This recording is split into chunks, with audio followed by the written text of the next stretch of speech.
Welcome to Dental Equipment Storytime.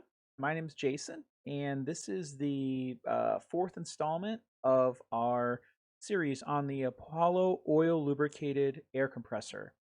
We are now at the operation section of the manual, and this is where we'll begin to learn about how the compressor does its job. Now, in this section, there's a operation and a troubleshooting side to it. We're going to begin with how the unit should work, and then that's going to flow into troubleshooting problems. So when you are working on a piece of equipment, it's very important to understand how it should work so that when it is not behaving as it should, you have a basis for understanding where to look and how to fix it. So in this section, we have a equipment alert. Now, this equipment alert basically is saying that your equipment, the temperature of the room that the compressor's in should be between 40 and 100 degrees Fahrenheit.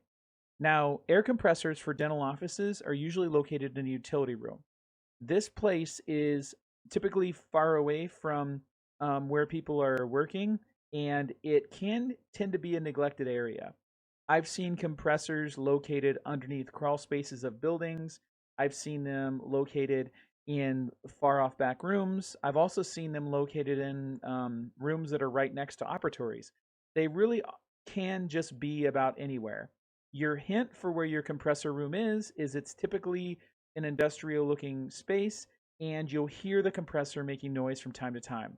And it'll usually be every so many minutes. When you're using it, you'll notice that it kicks on.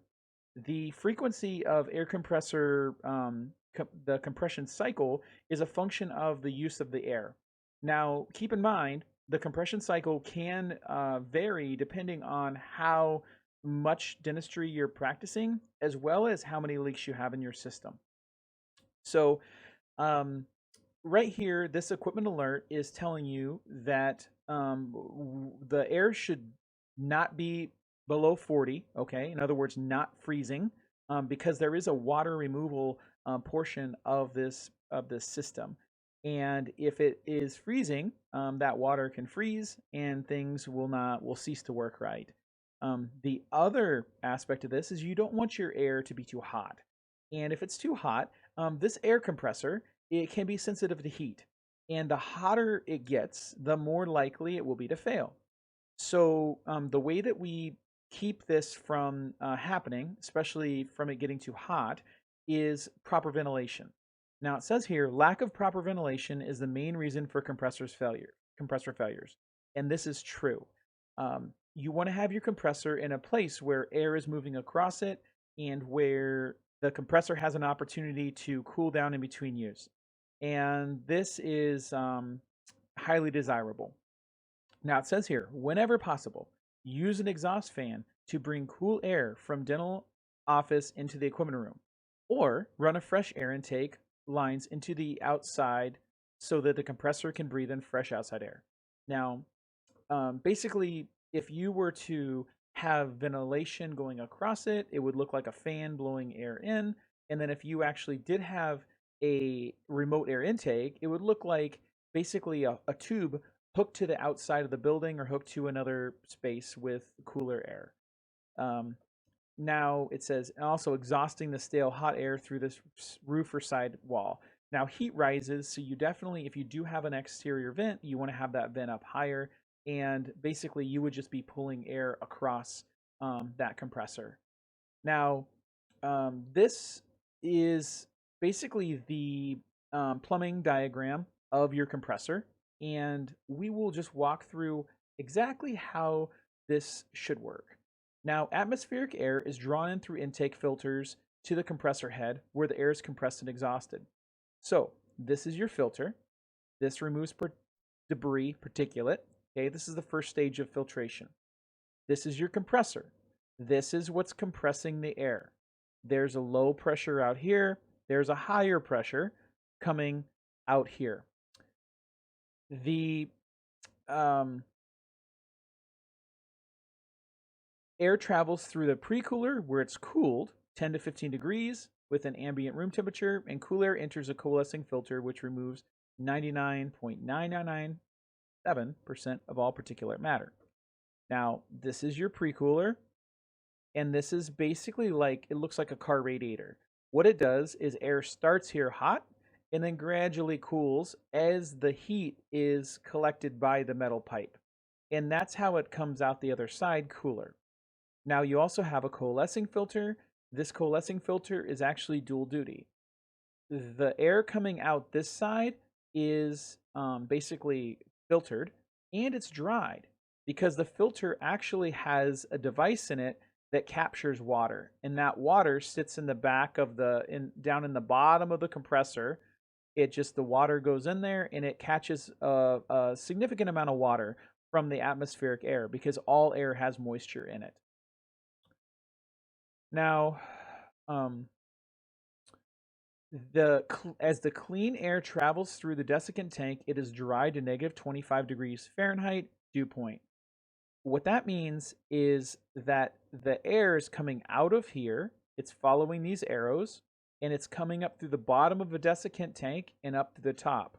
Now, the desiccant tank will collect as much moisture as it can, and what it's doing is it's just drying it to this particular dew point, which is not that it's negative 25 degrees Fahrenheit, it's just that it has the dew point of negative 25 Fahrenheit air, which means that it's really, really dry.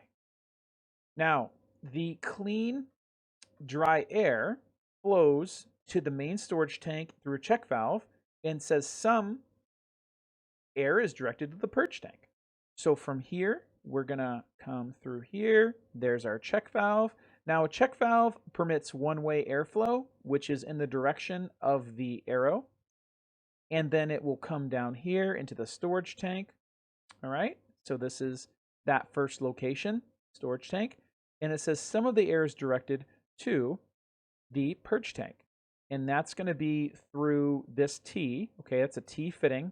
It's going to come up here, and it goes into this purge tank. Now, the purge tank only has an inlet. It doesn't have an outlet. The inlet and outlet are basically the same thing. So we're going to follow the air up here, and that is what it's saying. It's saying we're filling 2 tanks. Now, as both tanks fill, the pressure switch opens at a preset pressure, and stops the compressor. So now this pressure in here is going to push up on this pressure switch, and it will cause the compressor to turn off when it hits the preset pressure. So this is the compression cycle of the air compressor. We've talked about the flow of the air. Again, intake air through the intake filter where particulates are removed. Compressor pressurizes the air through a pre-cooler, which will go ahead and cool the air, then through the coalescing filter, which removes water and particulate. And then it goes through here to our desiccant tank, which removes moisture. And then it comes up here, through a one-way check valve, okay? And it comes down into the storage tank. And at the same time, it's coming over here and filling up a purge tank. So these are actually filling at the same rate. And then it will go ahead and close a pressure switch and cause the system to, or open the pressure switch and cause the system to turn off. So this is the pressurization cycle. One more thing is there are actually 2 gauges. One gauge is for your storage air, and then the other gauge is for your purge tank air. Both of these are on the front of the compressor, and each one indicates the pressure on that side of the system. This is the compression cycle. And again, this is Jason from the Dental Equipment Repair channel, bringing to you dental equipment story time and the beginning of our exploration into the compression cycle of the Apollo oil lubricated air compressor. Thank you and have a great day.